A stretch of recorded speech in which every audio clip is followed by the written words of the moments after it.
Welcome to our channel. Today we how to transfer royalties from transistor.fm to your bank. Quick tutorial step by step clearly. Log into your transistor.fm account.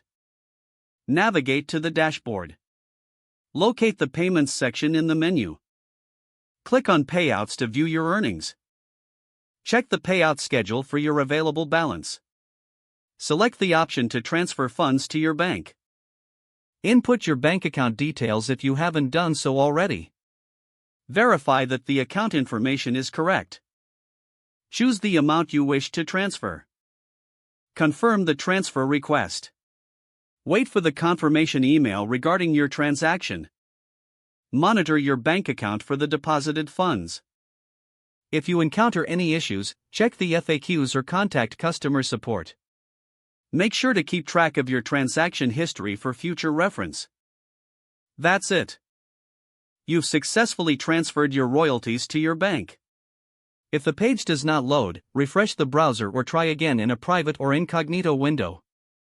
Make sure you are using the correct email address, then retype it carefully to avoid small typos. If your password is not accepted, use the reset option and create a new strong password you can remember. Check your spam folder for verification or security emails, then complete any requested confirmation steps. Enable two-factor authentication if available to improve account security and reduce unauthorized access risk.